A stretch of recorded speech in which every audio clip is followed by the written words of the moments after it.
Creo que ya les he contado en otras ocasiones que mi esposa Melanie es un poco asustadiza y yo me aprovecho de eso. A veces accidentalmente ella ya se despertó, regularmente ella se despierta antes que yo porque entra a trabajar muy temprano, pero a veces cuando todavía se está listando o haciendo el desayuno de Leonel, le hace unos desayunos así muy artísticos, pues yo me despierto para despedirla y voy a verla y yo no hago mucho ruido, estudié en una escuela de ninjas, entonces me muevo así sigilosamente y cuando finalmente ya estoy ahí junto a ella le digo, mi amor, y ella entonces pega el grito en el cielo, ¡ah! ¿Por qué no hacer ruido? No sabía que estabas ahí. Y yo siempre le digo, mi amor, pues ¿quién va a ser? O sea, vives en el planeta Tierra, no hay aquí ogros, ni orcos, ni gnomos, no te va a atacar nada. O sea, lo más peligroso que hay aquí es la perrita que tenemos, Marceline, y si acaso te va a chupar nada más los pies. Pero siempre le digo eso, o sea, ¿en qué mundo vives? O sea, ¿en tu mundo hay monstruos detrás de cada esquina o qué? ¿Crees que si te descuidas te va a salir un monstruo o algo así? Porque a veces así hay personas que pareciera que viven en un mundo diferente al nuestro, como creyendo que en cualquier momento cualquier persona los va, no sé, infectar de antrax, ¿no? Y se acuerdan cuando eso estaba de moda y en las escuelas los niños no querían ir porque Manolito tenía antrax o no sé qué. Es decir, hay personas que viven en un mundo así espantosamente horrible y peligroso, donde hasta las vacunas son malvadas. En una ocasión, unos tíos míos cuentan que andaban de vacaciones, de campamento con mis primos, y una de mis tías, bueno, mi tía, el Paz cuenta muchas historias y charras acerca de ella porque es muy cómica, salió al baño en medianoche y cuentan mis primos que entró, pues todavía apenas y salpicando todavía, diciendo, oigan, ayúdenme, es que hay alguien me estaba viendo. Y mi tío, pues enojado, ¿qué? ¿Quién te estaba viendo? ¡Un gnomo! ¿Un gnomo te estaba viendo? Sí, un gnomo me estaba viendo. Y ya salieron, alumbraron y era un tronco mal cortado, así picudito. Pero en el mundo de mi tía existen los gnomos y por eso pensó, obviamente era un gnomo, o sea, un tronco jamás, ¿me explico? Tenía que ser un gnomo. Hay personas que viven así, en un mundo de fantasía con respecto a los peligros que hay a su alrededor. Pero los cristianos vivimos en un mundo diferente, en un mundo en donde hay ladrones, hay criminales, pero también está Dios. Y Dios es más fuerte que cualquiera de esas cosas. Y por eso viviendo en ese mundo en donde sabemos que Dios nos ama y nos cuida, podemos vivir diferente, aunque estemos en el mismo espacio geográfico que los demás, porque nosotros sabemos algo que ellos no saben, que las cosas no son tan malas como parecen, y las circunstancias no son tan graves, porque tenemos un Dios que ha prometido cuidarnos. Ciertamente cuando no tenemos un Dios así, las cosas se ven espantosas, y por eso hay personas que se ahogan en un vaso de agua. La metáfora me parece muy poderosa, o sea, para ahogarse en un vaso de agua, uno literalmente tiene que esforzarse bastante, tiene que echarle muchas ganas para poder ahogarse ahí. Pero nosotros tenemos un Señor que nos protege y nos salva de ahogarnos, incluso en un mundo de agua, como ocurrió en el Génesis, en el relato del arca de Noé. Vamos a leer, hermanos, Génesis 8, del 1 al 22, es el texto, los textos que nos tocan, y es el mismo tema que hemos estado predicando durante las últimas semanas. Génesis 8, 1 al 2. Y yo le doy gracias a Dios que todavía no terminamos con el diluvio, porque todavía tengo muchas cosas más que contarles. Ya les he dicho que me encanta esto del tema del creacionismo y reírme de los ateos. Y por eso he estudiado mucho este tema del diluvio y por eso tengo muchas cosas que tengo muchas ganas de poder compartir. Vamos a leer Génesis 8, 1 al 22. Yo lo voy a leer en la Nueva Versión Internacional y les invito a que ustedes me sigan con su vista. Dice así: Dios acordó entonces de Noé y de todos los animales salvajes y domésticos que estaban con él en el arca. Hizo que soplara un fuerte viento sobre la tierra y las aguas comenzaron a bajar. Se cerraron las fuentes del mar profundo y las compuertas del cielo y dejó de llover. Poco a poco las aguas se fueron retirando de la tierra. Al cabo de 150 días las aguas habían disminuido. El día 17 del mes séptimo, el arca se detuvo sobre las montañas de Ararat y las aguas siguieron bajando hasta que el primer día del mes décimo pudieron verse las cimas de las montañas. Después de 40 días, Noé abrió la ventana del arca que había hecho y soltó un cuervo, el cual estuvo volando de un lado a otro, esperando a que se secara la tierra. Luego soltó una paloma para ver si las aguas que cubrían la tierra ya se habían retirado, pero la paloma no encontró un lugar donde posarse, y volvió el arca, porque las aguas aún cubrían la tierra. Noé extendió la mano, tomó la paloma y la metió consigo en el arca. Esperó 7 días más y volvió a soltar la paloma fuera del arca. Caía la noche cuando la paloma regresó, trayendo en su pico una ramita de olivo recién cortada. Así Noé se dio cuenta de que las aguas habían bajado hasta dejar la tierra al descubierto. Esperó 7 días más y volvió a soltar la paloma, pero esta vez la paloma ya no regresó. Noé tenía 601 años cuando las aguas se secaron. El primer día del primer mes de ese año, Noé quitó la cubierta del arca y vio que la tierra estaba seca. Para el día 27 del segundo mes, la tierra estaba ya completamente seca. Entonces Dios le dijo a Noé: sal del arca con tus hijos, tu esposa y tus nueras. Saca también a todos los seres vivientes que están contigo, las aves, el ganado y todos los animales que se arrastran por el suelo. Que sean fecundos, que se multipliquen y llenen la tierra. Salieron pues del arca Noé y sus hijos, su esposa y sus nueras. Salieron también todos los animales, el ganado, las aves y todos los reptiles que se mueven sobre la tierra, cada uno según su especie. Luego Noé construyó un altar al Señor, y sobre ese altar ofreció como holocausto animales puros y aves puras. Cuando el Señor percibió el grato aroma, se dijo a sí mismo: aunque las intenciones del ser humano son perversas desde su juventud, nunca más volveré a maldecir la tierra por culpa suya. Tampoco volveré a destruir a todos los seres vivientes como acabo de hacerlo. Mientras la tierra exista, habrá siembra y cosecha, frío y calor, verano e invierno, y días y noches. Amén. Que el Señor nos bendiga con su palabra. Este pasaje es muy interesante porque nos habla de un montón de cosas que la ciencia dice que pudieron haber pasado en millones de años, pero que este pasaje nos dice que pasaron en pocos días y que ciertamente pudieron haber pasado en muy pocos días. En primer lugar, quiero decirles algunos detalles respecto al diluvio. Es un hecho que el diluvio ocurrió. Es decir, existe el relato del diluvio de la Biblia, existe también el de los persas sirios, se llama la epopeya de Gilgamesh, y algunos dicen que el Génesis le copió a Gilgamesh. Da lo mismo, el chiste es que son dos culturas diferentes que lo cuentan. Existe también entre los mayas, entre los aztecas, entre los toltecas, y el relato de los toltecas se parece mucho al del Génesis, incluso tiene la Torre de Babel y toda la cosa. Existe entre los aborígenes australianos, es decir, muchas culturas tienen un relato del diluvio. Los vikingos también nos cuentan de su propia versión del diluvio. En lugares tan diferentes nos cuentan sobre lo mismo. Así que es muy poco probable que sea coincidencia. Número uno. Número dos, el diluvio haría más creíble la evolución del ser humano. Déjenme les explico por qué.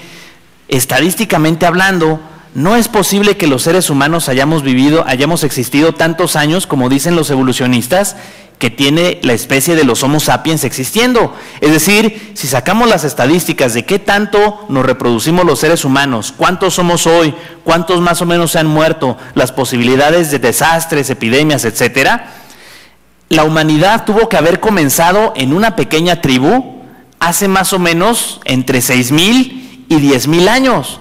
O sea, hay un margen de error de 4,000 años, lo cual es un pedazote, considerando que el menor de esos procesos es de 6,000 años, casi lo que es el margen de error. Así que hay un amplio margen de error, pero más de 10,000 años tendríamos que estar pensando que los seres humanos nada más existían una sola familia durante miles y miles de años. Dicen los evolucionistas que el Homo sapiens apareció más o menos entre hace 60,000 y 50,000 años. O sea que hubo unos 50,000 años en que los seres humanos eran una sola familia, muy longevos o tenían hijos entre ellos, lo cual deteriora el código genético y hubiera generado, al final de cuentas, una familia de personas con serios problemas genéticos. Así que es ridículo pensar que fue así. Imagínense 40,000 años los Homo sapiens nomás viendo el paisaje sin decidir hacer pinturas al respecto, sin hacer herramientas, sin hacer casas. O sea, 40,000 años en que la civilización humana no avanzó en lo más mínimo, siendo que ya éramos Homo sapiens. Tiene más sentido creer que, fueron 40,000 años de desarrollo de la humanidad y hubo un diluvio y se acabó todo y volvimos a comenzar. ¿Sí me explico? O sea, el diluvio explicaría perfectamente la evolución, le daría un buen sentido. Creer en el diluvio debería de ser uno de los parámetros para ser evolucionista. Pero no, la mayoría de los evolucionistas rechazan el diluvio simplemente porque quieren rechazar lo que dice la Biblia. Así que tenemos que reconocer, el diluvio es una realidad absoluta. Tuvo que haber pasado, si no, también los científicos están equivocados. Y si los científicos están equivocados, la Biblia nos dice que hubo diluvio, así que de todas maneras hubo diluvio. ¿Sí me explicó? Así que este es un hecho que no podemos negar, no podemos decir que no existió. Número 1. Número 2, se puede averiguar cuándo ocurrió. El casquete polar, es decir, los hielos que tenemos en el polo sur y en el polo norte, se sabe con exactitud casi de meses y de semanas cuándo se comenzó a formar. Más o menos hace unos 6,000 años se comenzó a formar el hielo de los polos. Se sabe porque se hacen unos taladros así circulares que van sacando unos tubos de hielo que llegan hasta el fondo del hielo y llegan hasta la tierra, el piso, y sacan ese hielo y se puede medir con ese hielo exactamente cuánto tiempo lleva congelado. Así que se sabe que el polo norte y el polo sur comenzaron a congelarse hace más o menos 6,000 años, más bien alrededor del 6,000 antes de Cristo. Así que el diluvio seguramente es en esa etapa en la que ocurrió. Curiosamente es la misma etapa en la que comienza la escritura, en el que comienzan a surgir civilizaciones.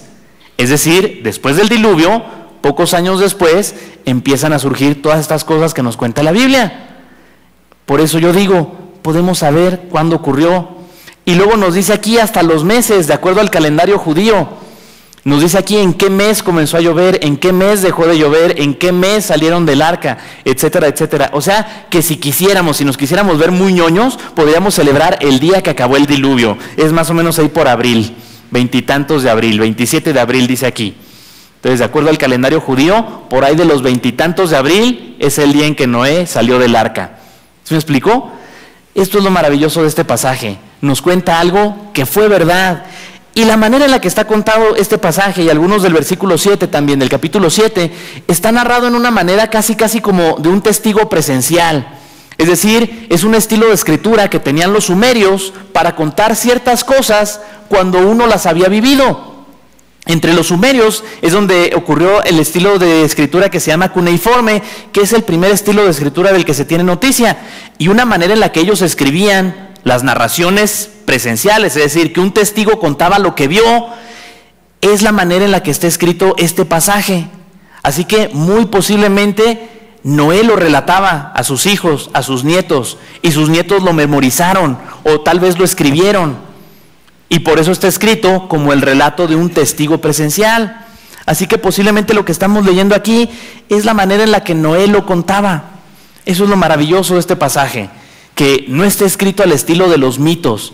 Nos dice cosas que gramaticalmente solamente podría saber alguien, y solamente las habría escrito alguien que lo vio con sus propios ojos. Ahorita les voy a enseñar algunos de estos pasajes. El caso es este: es una realidad, existió el diluvio. Es una realidad que Noé y su familia se sobrepusieron a él por el poder de Dios. Y esto nos enseña entonces que aún nosotros, en el problema que podamos estar el día de hoy, podemos salir a flote. Es decir, podemos salir adelante, porque si Noé y su familia lo lograron, estando en un diluvio universal, y de paso salvando a un montón de animales, ¿qué evita que nosotros salgamos adelante? ¿Qué evita que nosotros salgamos a flote? Tal vez el que no estamos haciendo lo que Noé y su familia hicieron. Este sermón se llama lo que debemos hacer para salir victorioso. Lo que debemos hacer para salir victorioso. El mundo a nuestro alrededor está en crisis. Sin duda que sí. Debemos ser muy sabios para vivir en él y ser medianamente exitosos. Es decir, para salir adelante en medio de las crisis que tiene nuestro mundo. Hay crisis económica, hay crisis de valores, hay crisis sociales, hay crisis hasta en el fútbol mexicano, por Dios. Hay que ser muy sabio para salir adelante y poder enfrentar este mundo en crisis y poder vencer. La primera enseñanza que nos tiene este pasaje es que para salir victorioso hay que poner atención a nuestro entorno. Para salir victorioso hay que poner atención a nuestro entorno. Hace falta una cosa en medio de este mundo en crisis: estar muy atentos, reconocer que hay cosas que nos pueden dañar y que por lo tanto hay que estar atentos. Y en primer lugar hay que poner atención a lo que hay a nuestro alrededor. Tenemos que reconocer que hay peligros y tenemos que reconocerlos a tiempo antes de que sea demasiado tarde. Hace falta tener una muy buena visión y analizar a nuestros alrededores. Noé hizo algo así, vio que la tierra estaba descendiendo, tuvo visión y vio que estaban pasando algunas cosas. ¿Cómo supo él que se abrió la tierra? Déjenme les explico, esta frase en sí nos hace entender que pasó algo durante ese momento en la corteza terrestre, porque dice que se abrieron las fauces de la tierra y el agua comenzó a sumergirse.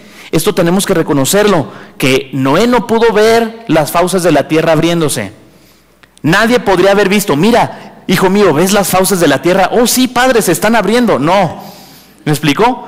Entonces, ¿qué fue? Escucharon algo en la tierra, escucharon piedras moviéndose. ¿Me explicó? Hay una cosa que a mí me mata de vergüenza con respecto a la ciencia moderna.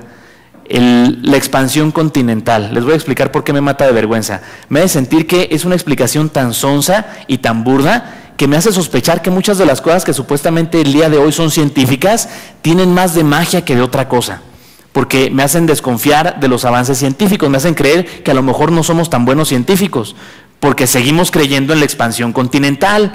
Me están diciendo que África, ahí la curvita esa en donde están las Guineas, y la península de Brasil se unen y se emplancan, y que eso es evidencia de la expansión continental, cuando sabemos que el continente no comienza en la costa, sino que comienza en la placa continental que está en el océano Atlántico y están pegadas por Dios.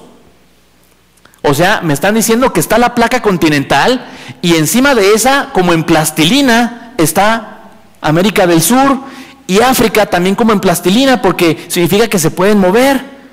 O sea, la placa continental no se mueve, están ahí y emplancan a la perfección esas dos placas continentales, la africana y la de Sudamérica. Pero el continente se movió, o sea, la costa. En serio, híjole, me da vergüenza. ¿Cómo es posible que creamos que esos dos continentes se separaron miles de kilómetros y mantuvieron su costa casi intacta? Que la India estaba pegada a Madagascar y a África y se despegó y se mantuvo casi intacta hasta llegar al Himalaya, y ahí sí cambió porque se subieron los Himalayas.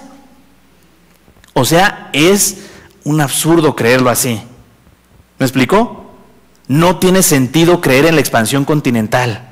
Perdón que se los diga, si su maestro de geografía les dice lo contrario, en serio se requiere un suicidio intelectual para creer eso. Cualquier explicación de la expansión continental, de Pangea y de eso, se explica más fácil con un diluvio. Pero el caso es este. Noé nos está diciendo que escuchó cosas abajo, que escuchó movimientos y que seguramente se trataba a que la tierra estaba cambiando. Dios hizo ese cambio, permitió que se movieran las piedras, que tal vez se abrieran las fosas continentales. Son unas fosas tremendas, súper profundas que hay en el océano, y al abrirse, pues todo el agua cayó y bajó el nivel del mar, permitiendo que otra vez los continentes volvieran a salir, tal vez de una forma diferente a como estaban al principio, tal vez igualitos, no sé, pero el caso es que Noé aquí sintió algo, escuchó algo, y luego nos dijo, se abrieron las fauces del grande abismo y el agua se sumergió. Esto nos enseña una cosa, estaba atento a lo que pasaba. Hubo un diluvio y estaban flotando, pero él no se quedó así como en sus laureles de, qué chido, Dios nos está salvando, sino que se quedó atento. A ver, mijos, ¿escuchan eso? Y todos se quedaron quietos. ¿Qué, papá? Y empezaron a oír, o sea, el movimiento de esas cosas, y así lo descubrieron. Y estar atentos les permitió ir sabiendo qué pasos seguían. Cuando vieron el viento que se estaba llevando el agua, seguramente en los valles se hubiera quedado el agua. Imagínense, entre la Sierra Madre Oriental y la Sierra Madre Occidental hubiera quedado un lago, pero llegó un viento y se lo fue llevando antes de que terminara de bajar el nivel del agua, para que ahí quedara tierra. O sea, fue un plan de Dios también formar aquí el Valle de México, para que luego naciéramos esta gente bonita. El caso es ese, Noé estuvo atento, y al estar atento pudo saber qué hacer, qué seguía. Hermanos, pongamos atención, no nos durmamos en nuestros laureles. Número uno, para identificar los peligros. Pongamos atención para identificar cuando algo nos pueda dañar, cuando hay un mal cercano a nuestra familia, cuando hay una mala influencia afectando a nuestros hijos. cuando hay una mala influencia afectando nuestro matrimonio, cuando hay señales de alerta de que algo no está funcionando bien, estemos atentos, porque si identificamos un peligro, bendito sea el Señor, lo podremos enfrentar a tiempo, antes de que sea demasiado grande y tal vez nos cueste mucho trabajo enfrentarlo, o tengamos que pasar un gran dolor para poder vencerlo. Además, hace falta estar atentos para encontrar la escapatoria que Dios nos presenta. Dice la palabra de Dios que no os ha sobrevenido ninguna tentación que no sea humana, pero fiel es Dios que no os dejará ser tentados más de lo que podáis soportar, sino que juntamente con la tentación dará la salida para que podáis soportar. O sea, cuando hay problemas, cuando hay una cosa que me está tentando, Dios manifiesta una salida. Oye, escápate por aquí. Y entonces sí, más vale aquí corrió que aquí quedó. A las tentaciones no hay que buscarlas, hay que huirles. En alguna ocasión unos compañeros le dijeron así al pastor: ándale pastor, es que vamos a ir a buscar la tentación para vencerla en su terreno, para vencer a la tentación de visitante, así tiene más valor. No se trata de eso, a veces hay que huir, hay que escapar. Y si estamos atentos, podremos notar qué escapatoria nos está dando el Señor para salir del problema. Y además hay que estar atentos, porque sin duda que Dios nos dará oportunidades en las que podamos ser útiles, en las que podamos salvar a alguien, ayudar a alguien, como Noé salvó a las especies animales del planeta Tierra. Muchos dicen: ay, no habrían cabido en el arca. Es un arca tremenda, 300 metros de largo, o sea 3 canchas de fútbol, 30 metros de alto, o sea un edificio de más o menos unos 5 pisos o hasta más. Es decir, 3 pisos en la altura de 5 pisos son pisos muy altos. Fácil cabe hasta un brontosaurio en esos lugares. ¿Me explico? Porque ya les dije que yo creo que los dinosaurios entraron al arca. Hay fósiles de humanos y dinosaurios, ni modo que los ignoremos o qué. El caso es ese: cabrían los animales, no tenían que estar despiertos, podrían haber hibernado. Hay animales que no hibernan de manera natural, pero cuando se les mueve un ambiente en donde tienen que hibernar porque hace mucho frío, lo hacen. Hay incluso animales que han hibernado en lugares de mucho calor, pero en verano, porque por ejemplo donde está el Ecuador, en las zonas del Ecuador, hay animales que hibernan en verano, porque gastan más energía comiendo que la que ganan con la comida, entonces mejor se quedan dormidos, porque si comen se mueren de hambre. Qué curioso, ¿no? O sea, gastaron todas las calorías en comer y no ganaron suficientes, terminan muriendo de inanición. Por eso hay animales que en lugares muy calurosos hibernan. El caso es ese: animales que naturalmente no lo hacen, cuando surge la necesidad, lo hacen y punto. Fácil, nadie les dice, nadie les enseña, solitos. Así que seguramente en el arca estuvieron así. Noé salvó a todas esas especies animales con el arca que Dios le dijo que construyera, porque estuvo atento. ¿Qué tal que Dios nos dice algo así y no estamos atentos? ¿Qué tal que Dios te da la oportunidad de salvar a un compañero, y no porque sea un animal, sino porque Dios quiere salvar a toda la humanidad, y no estamos atentos? Por eso hay que poner atención a nuestro entorno, hay que estar bien vivos para poder salir victoriosos. Una segunda enseñanza: para salir victorioso, pon atención a tus recursos. Dice aquí que salieron un cuervo y una paloma, pero es bien interesante. En muchas Biblias dice que el cuervo estuvo yendo y regresando hasta que el agua se secó, pero no dice dónde se quedó cuando el agua se secó. No dice si se quedó allá, ya en la tierra seca, o si se quedó en el arca. Y el lenguaje en el hebreo, el problema es que el hebreo no tiene consonantes, entonces algunas palabras a veces cuesta trabajo saber exactamente cuál es. Pero hay una colección de libros que se encontraron hace algunos años que tenían el Antiguo Testamento en otros idiomas que no eran hebreo, así que ya no hay duda, ya se sabe exactamente qué dice, porque como eran muchos idiomas diferentes, ya se tiene la traducción exacta, porque en esos otros idiomas sí sabíamos algunas palabras que no se saben en hebreo, y en hebreo se saben unas que no se saben en ese idioma, entonces al comparar ya quedó una traducción cuasi perfecta. Y el caso es que aquí nos dice que el cuervo no estuvo yendo y regresando, nos dice que estuvo dando vueltas, y como no encontró dónde posarse, se regresó al arca. O sea, no voló más allá del arca. Estuvo ahí nomás rondando que, pues, ¿dónde me paro? ¿Dónde me paro? ¿Dónde me paro? Como papá cuando no encuentra estacionamiento y quiere estacionarse cerca del súper. Dice mi esposa que así le hacemos los hombres. Mi amor, allá hay uno. Sí, pero está muy lejos. Y seguimos dando vueltas alrededor del mismo espacio. Así estuvo el cuervo. No se alejó de esa zona. Y como no encontró, pues se regresó al arca. Noé entonces se dio cuenta que el cuervo no era una buena herramienta y mandó la paloma, y esa sí se fue lejos y después regresó. A esa sí la perdió de vista hasta que volvió, y luego volvió con una ramita de olivo. Esto nos enseña una cosa: hay que poner atención a nuestros recursos. Es decir, número uno, reconocer que Dios me ha dotado de ciertas cosas, habilidades, capacidades, incluso características que me capacitan mejor que otras personas, pero que también le ha dado ciertas habilidades, capacidades y características que hacen a otros mejores en otras áreas. Y eso no significa que esté mal o que yo sea menos. Significa que Dios nos ha capacitado para diferentes cosas y quiere usarnos a todos. Si pongo atención en aquello en lo que yo soy bueno, sin duda que seré más útil que si me preocupo por aquello en lo cual no soy tan bueno.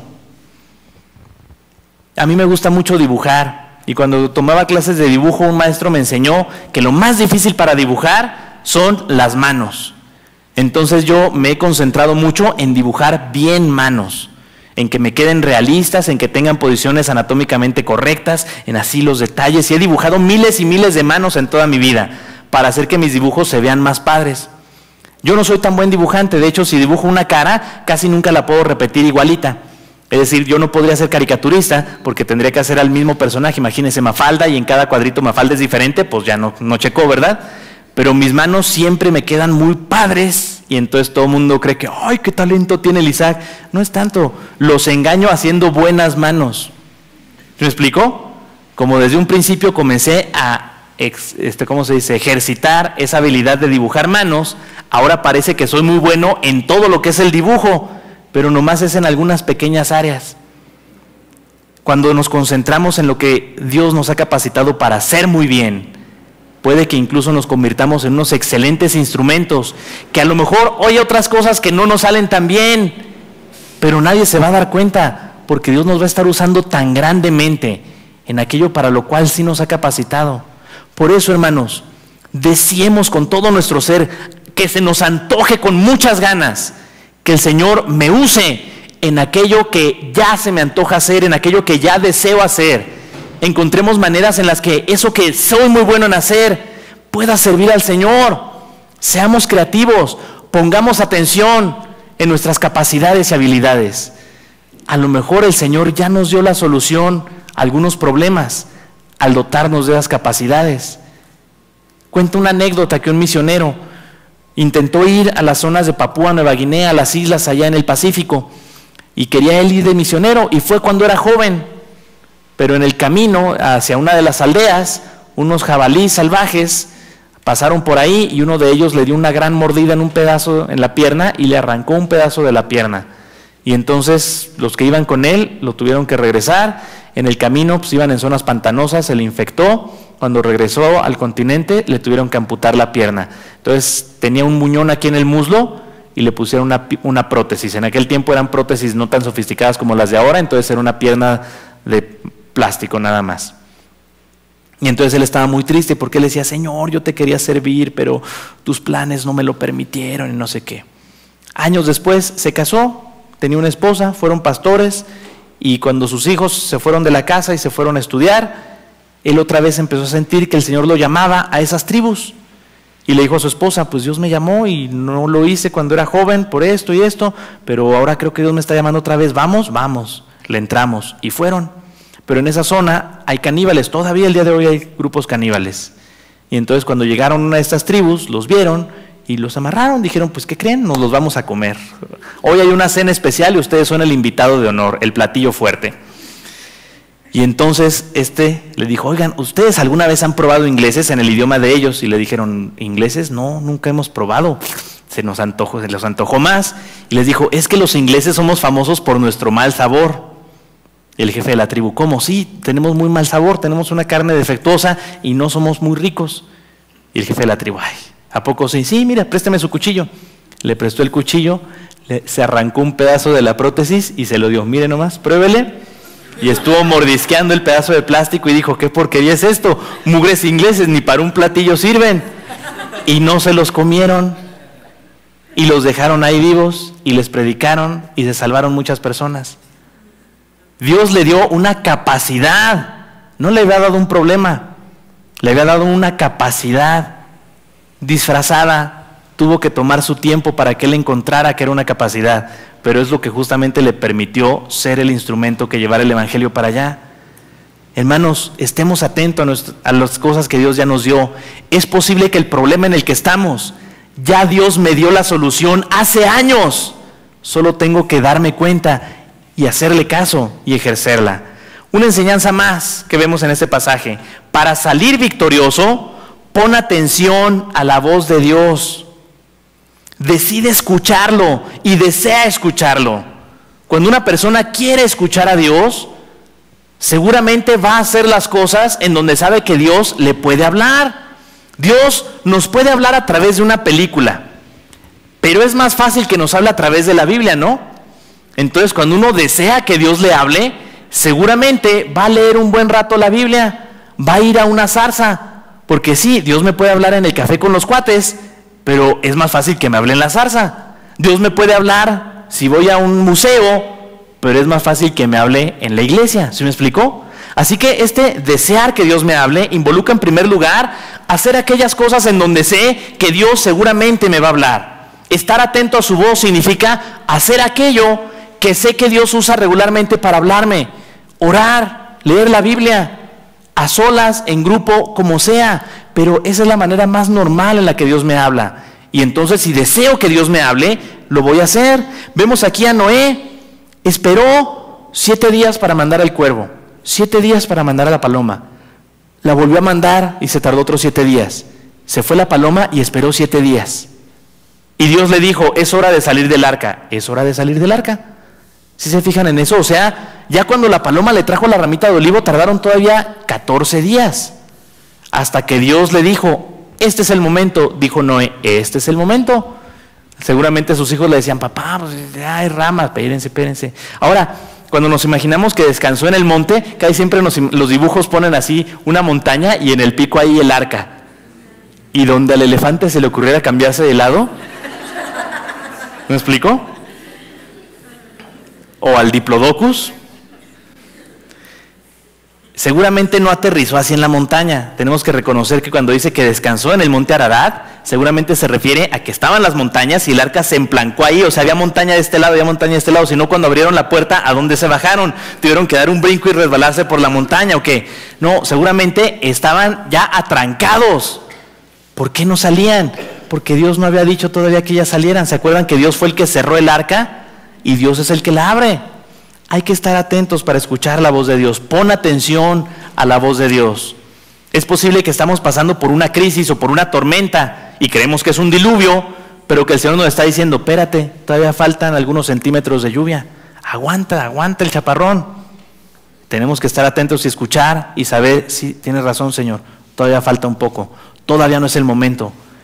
Y así cuando me dice, ahora es el momento, yo estoy listo y ese es el momento y le entro con ganas y hago lo que me toca hacer. Un consejo más que nos da, para salir victorioso, pon atención a las instrucciones. Le dijo Dios, sal del arca junto con tus hijos, tu esposa y tus nueras, saca también a todos los seres vivientes que están contigo, las aves, el ganado y a todos los animales que se arrastran por el suelo, que sean fecundos, que se multipliquen y llenen la tierra. ¿Nunca se han imaginado cómo fue eso de la salida? Imagínense todos los animales, o sea, ellos no saben de filas, no saben de turnos. Mi perrita Marceline es un desgarriate. A las 6 de la tarde, siempre entre 6 y 6 y media, le agarra una loquera y está dando vueltas por toda la casa a toda velocidad y no hay manera de detenerla y luego se regresa. Y siempre a la misma hora le digo a Melanie, ya le agarró la loquera de las 6, porque es a esa hora. A veces cuando le toca a las 7 porque estuvo más tiempo dormida, ahora se retrasó y entonces tenemos que ajustar nuestro reloj. Pero si esa perrita así de loca se pone, imagínese un tigre, un león, 2 jaguares, o sea, un tigre, una tigresa, un león, una leona. Ay, si Dios nos libre. Dios tuvo que hacer algo extraordinario. Ha habido situaciones, salen en la televisión y todo, inundaciones en el África, por ejemplo, y queda un islote, y ve ahí un león, 3 cocodrilos, 14 ñus y una cebra, y nadie se come a nadie.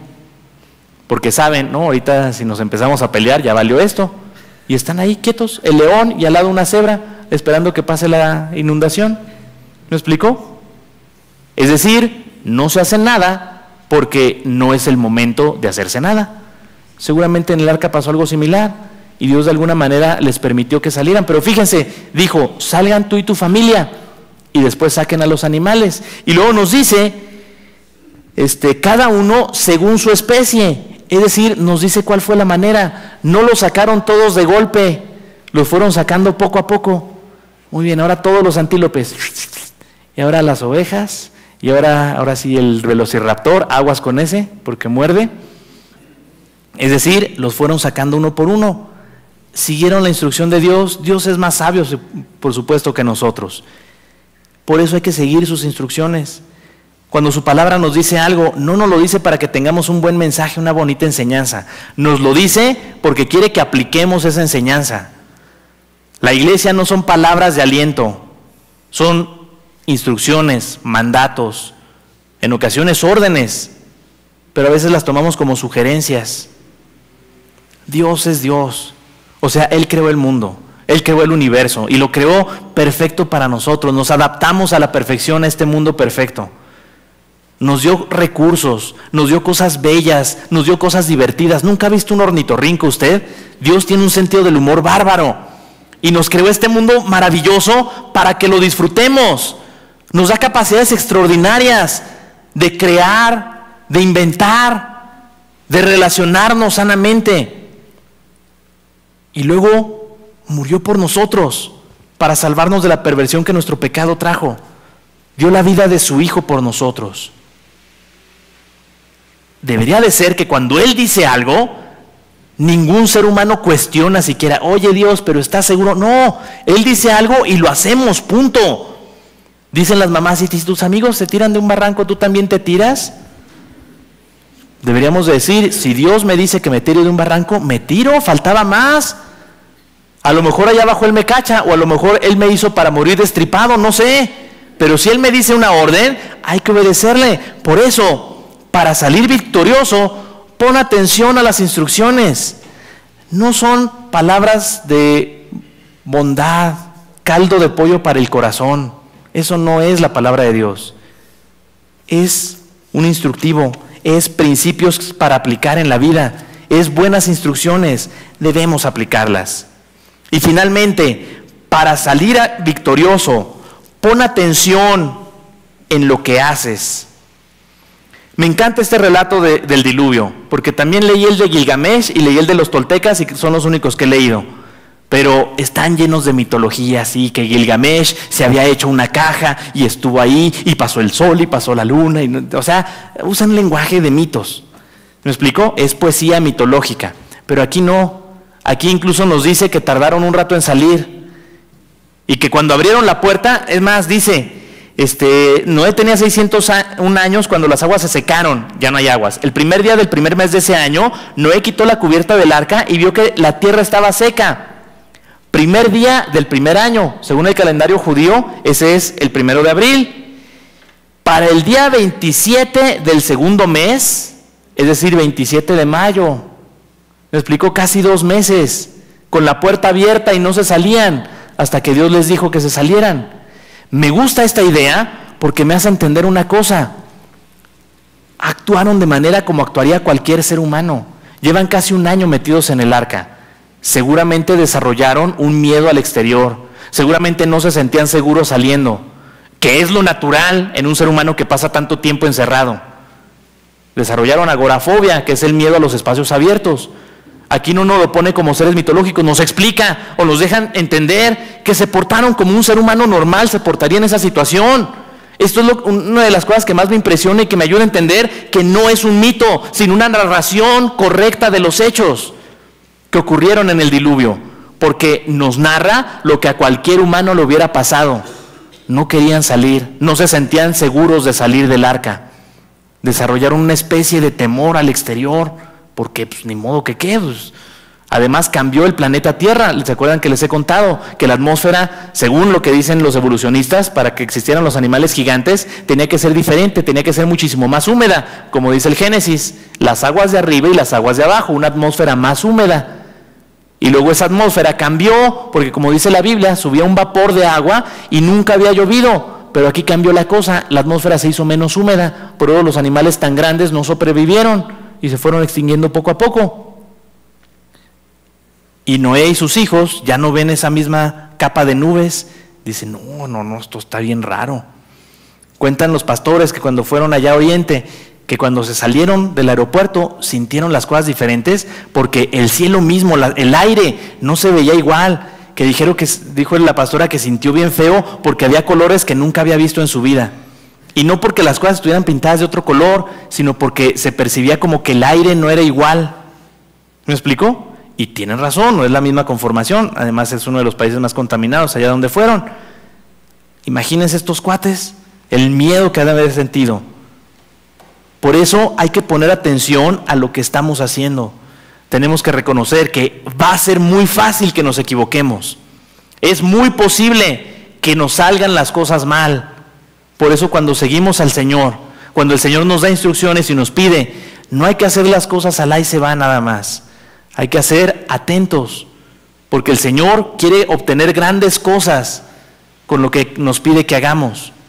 Y por lo tanto, nosotros tan incapacitados que somos, seguramente la podríamos regar. Hay que estar atentos, hay que estar dispuestos a analizar mi vida y reconocer cuando me he equivocado y volver al buen camino. Hay que poner atención para que cuando no estemos haciendo las cosas que el Señor nos haya pedido, me dé cuenta y diga, espérate, no era así. Dios me dijo que fuera por acá. Dios me pidió que hiciera esto. No demos brincos sin guarache.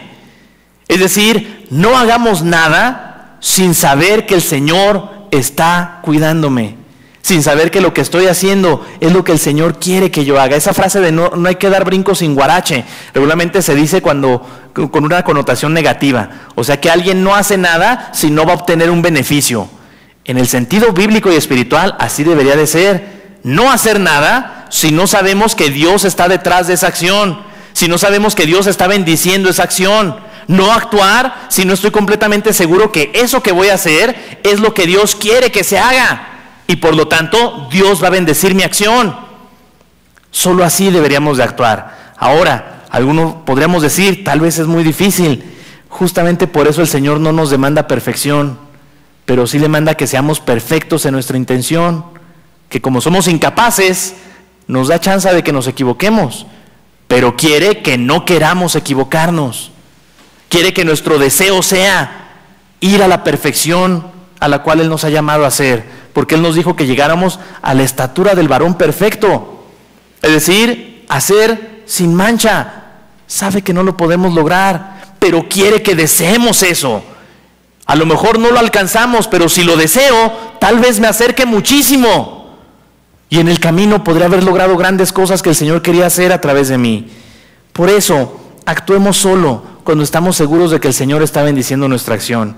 Hermanos, consejos para salir adelante, para salir victorioso. Pon atención a tu entorno, pon atención a tus recursos, pon atención a la voz de Dios, pon atención a las instrucciones de Dios y pon atención en las cosas que haces. Y sin duda que vamos a salir adelante. Es decir, saldremos bien librados de este mundo. Me gusta mucho pensar en esta idea.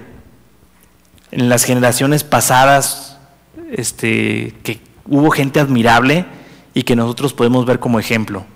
Y me gusta pensar en la idea de que generaciones futuras tal vez puedan admirar a algunas personas de esta generación. Y me gusta pensar en eso porque quiero hacer lo posible para poder ser de esos.